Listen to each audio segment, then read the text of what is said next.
हिमाचल में चुनावी सियासत पूरे उफान पर है। राजनीतिक दल एक दूसरे पर हमलावर है। कांग्रेस की राष्ट्रीय प्रवक्ता सुप्रिया श्रीनेट ने महिलाओं और बच्चियों के साथ हो रहे अपराधों को लेकर भाजपा पर जमकर निशाना साधा है। मनाली में 2 साल की बच्ची से हुए दुष्कर्म के मामले को लेकर कानून व्यवस्था पर सवाल उठाए। भाजपा सरकार मुद्दों पर राजनीति नहीं करती है, बल्कि चुनाव जीतने के लिए बलात्कारियों का सहारा लेती है। स्मृति ईरानी ऐसे मामलों में चुप्पी साधे रहती है। उनसे बाल विकास मंत्रालय लेकर राहुल गांधी का दुष्प्रचार मंत्रालय देना चाहिए। सुप्रिया श्रीनेट ने पत्रकार वार्ता के दौरान कहा कि महिला सुरक्षा की बात करने वाली भाजपा शासन में 2 साल की बच्चियां भी सुरक्षित नहीं हैं। मनाली में 2 साल की बच्ची से दरिंदगी की गई। वो बच्ची जिंदगी और मौत के बीच जूझ रही है। भाजपा शासित राज्यों में इस तरह की घटनाएं नई नहीं हैं। देश भर में बीजेपी शासित राज्यों में यही हाल है। गुजरात का उदाहरण देते हुए उन्होंने कहा कि बीजेपी बलात्कारियों के बल पर चुनाव लड़ रही है, क्योंकि गुजरात में चुनाव से पहले 11 बलात्कारियों को रिहा किया गया। हरियाणा में पैरोल पर आए बलात्कारी बाबा राम रहीम से हिमाचल के मंत्री चुनाव में जीत लिए आशीर्वाद मांग रहे हैं। ऐसे लोग बेटी बचाओ बेटी पढ़ाओ की बात कर रहे हैं। हजारों शिकायतें हेल्पलाइन पर की गई है, लेकिन कोई कार्रवाई नहीं की गई। गुड़िया हेल्पलाइन हेल्पलेस है। मंदिरों की राजनीति पर तीखी प्रतिक्रिया देते हुए उन्होंने कहा कि मंदिर भाजपा के बाप की जागीर नहीं है। हिमाचल गुड़िया मामले में सीबीआई जांच के बावजूद कुछ नहीं निकला। कांग्रेस सरकार आने पर मामले की दोबारा जांच की जाएगी।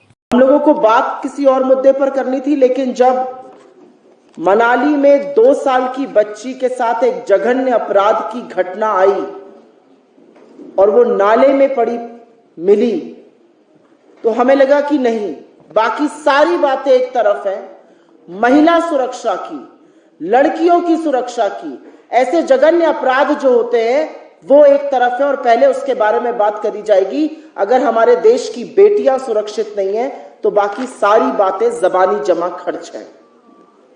तो सबसे पहले तो हम उस परिवार के साथ, उस बेटी के साथ, उन पर क्या बीत रही होगी इस समय, शोक व्यक्त करते हैं, दुख व्यक्त करते हैं, खेद व्यक्त करते हैं और यह भी बताते हैं कि इस चीज से गुस्सा भी बहुत आता है।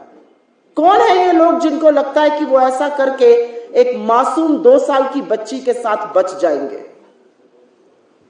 2 साल की बच्ची के साथ ऐसा जघन्य अपराध की वो अभी जूझ रही है अस्पताल में। हमारी इकाई लोकली इस पर प्रदर्शन करेगी, इस बात को उठाएगी, लेकिन सवाल यह है कि हिमाचल में ये जो खोखले दावे महिला सुरक्षा के किए जाते थे, उनकी असलियत क्या है? चाहे मनाली की छोटी सी बेटी हो या कांगड़ा में एक सड़ी गली लाश मिली हो जिसके हाथ पैर बंधे हो, या नेरवा में घास काटने गई युवती हो, उसका शव अगले दिन मिला हो, ये मामले क्यों नहीं थम रहे और ऐसी खबरें पूरे हिमाचल से क्यों आ रही हैं? क्यों भाजपा शासित प्रदेशों में महिलाएं असुरक्षित हैं? ऐसा क्या है कि महिला सुरक्षा दांव पर लग जाती है जब जब भाजपा का राज होता है? बड़े तामझाम के साथ इसको घिनौना चुनावी मुद्दा बनाया गया था। मुझे आज भी याद है 2017 में गुड़िया हेल्पलाइन लॉन्च करी गई। क्या है गुड़िया हेल्पलाइन की असलियत आज? कितनी शिकायतें दर्ज होती हैं, उसमें से कितनों पर एक्शन होता है, कितनी सॉल्व होती हैं? मेरे अकॉर्डिंग करीब 8,500 शिकायतें हेल्पलाइन पर आई हैं जिनके ऊपर रत्ती भर एक्शन नहीं लिया गया है।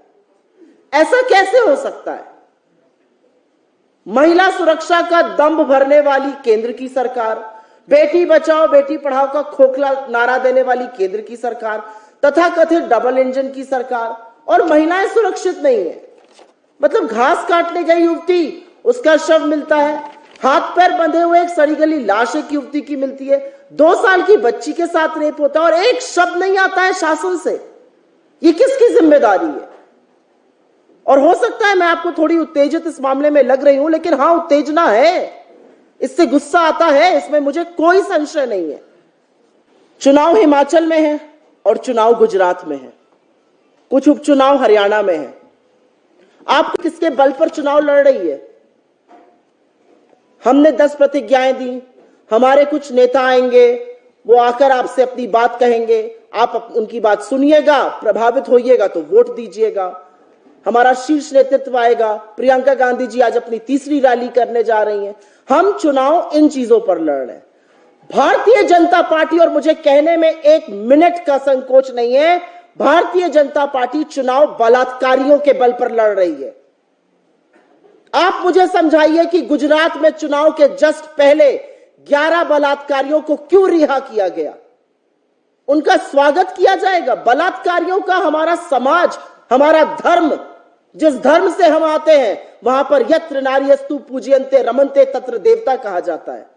औरत को शक्ति स्वरूप मानते हैं। आज जब ज्वाला जी जाकर प्रियंका जी पूजा करेंगी तो देवी के स्वरूप की पूजा करेंगी, और वहां पर आप एक औरत के बलात्कारियों को और 11 बलात्कारियों को रिहा कर रहे हैं क्योंकि आपको उससे चुनावी फायदा होगा।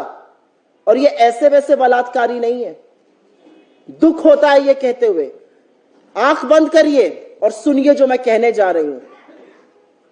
5 साल की एक गर्भवती औरत, उसकी 3 साल की बच्ची का उसकी आंखों के सामने सिर दीवार पर फोड़कर मार दिया जाता है। उसके पिता की हत्या होती है।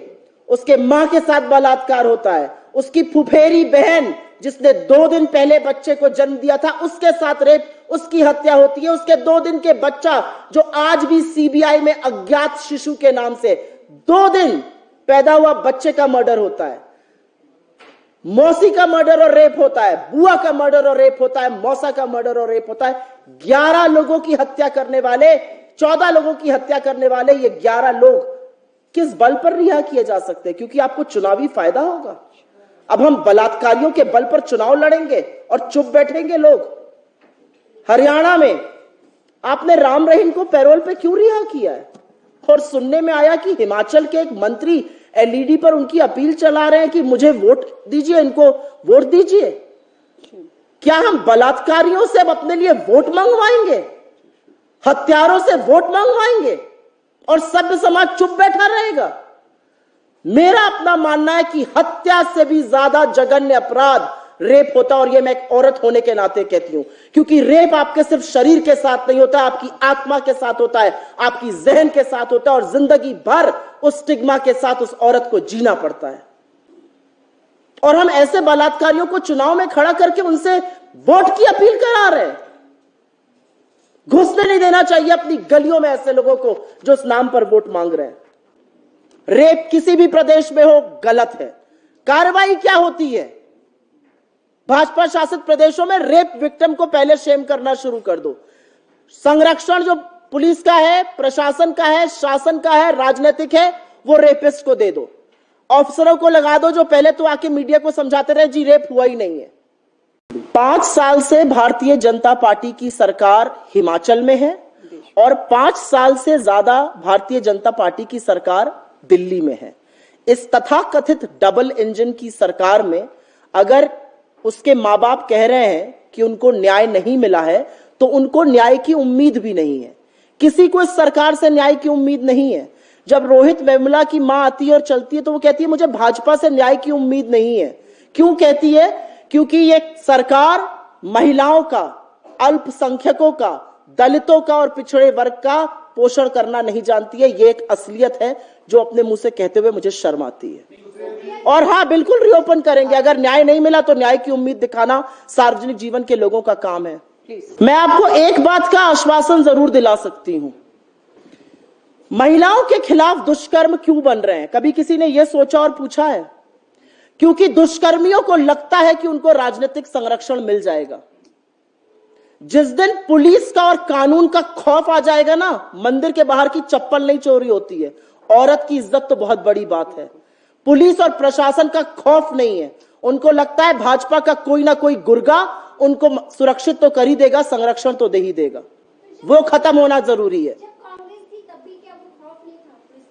मुझे लगता है मामले बढ़े हैं, और मामले इसलिए बढ़े हैं क्योंकि संरक्षण है, और मुझे लगता है वो संरक्षण खत्म होना चाहिए। भाजपा के पास कुछ और कहने के लिए है? 5 साल तक सत्ता में थी ना भारतीय जनता पार्टी। जो सत्ता में होता है वो रिपोर्ट कार्ड दिखाता है और फिर जनता से कहता है मैंने ये काम किया है, इसके लिए या तो मुझे वोट दीजिए या ना दीजिए। जो सवाल आपने पूछा, जवाब उसका मैं ये देना चाहती हूं, रिपोर्ट कार्ड दिखाने का वक्त है, सवाल उठाने का वक्त नहीं है। और मंदिर आपके बाप की जागीर नहीं है, भगवान राम और देवी हम सबकी हैं। आप हिंदू धर्म के ठेकेदार मत बनिए। हिंदू धर्म में औरतों को देवी का स्वरूप माना गया है, पहले देवियों की तरह औरतों को ट्रीट करना शुरू करिए। अगर आत्मशक्ति और आत्मबल हो, और अगर आप एक महिला हैं और आपको लगता है कि आपकी नैतिक धुरी आपको मजबूर करती है कि आप उस चीज के लिए सवाल खड़े करिए, तो आप जरूर खड़े करिएगा। अगर आप सिर्फ सत्ता के सुख के लिए राजनीति में हैं और आपका एकमात्र लक्ष्य और आपकी एकमात्र पहचान यह है कि आप एक व्यक्ति के खिलाफ बोलती हैं, तो हां, आपके अंदर ना आत्मबल होगा, ना आत्मशक्ति होगी, ना सच्चाई होगी। और इसी की पीड़ित स्मृति ईरानी है। उनको सत्ता की लोलुपता में ही रहना है। जिस दिन उन्होंने पीड़ितों के लिए, दुष्कर्मियों के खिलाफ बोल दिया, उस दिन उनकी सत्ता चली जाएगी, इसलिए वो बोलेंगी नहीं। लेकिन क्या ऐसी महिला हमारे देश की महिला बाल विकास मंत्री होनी चाहिए? यह आप सवाल जरूर उनसे और अपने आप से पूछिएगा। महिला सुरक्षा जन आंदोलन नहीं है। महिला सुरक्षा सभ्य समाज के अस्तित्व का एक हिस्सा है। महिलाओं की रेप पर गंदी राजनीति करना भारतीय जनता पार्टी की पहचान है। मुझे फक्र है कि मैं उस पार्टी से आती हूं जहां पर निर्भया के इलाज के लिए, जहां पर निर्भया के फंड के लिए, जब निर्भया जा रही थी अपने इलाज के लिए, तो 2 बजे टारमैक पर देश के प्रधानमंत्री मनमोहन सिंह और यूपीए की चेयरपर्सन सोनिया गांधी बिना कैमरे के खड़ी रहती थी। मुझे फक्र है, मैं उस पार्टी से आती हूं कि 10 साल इस देश को पता नहीं चला कि निर्भया के भाई का भरण पोषण, पढ़ाई लिखाई, उसको पायलट बनाने का काम राहुल गांधी ने कैमरों के पीछे से किया था, कैमरा जीवी बन के नहीं किया था। हम में और उनमें यह अंतर है।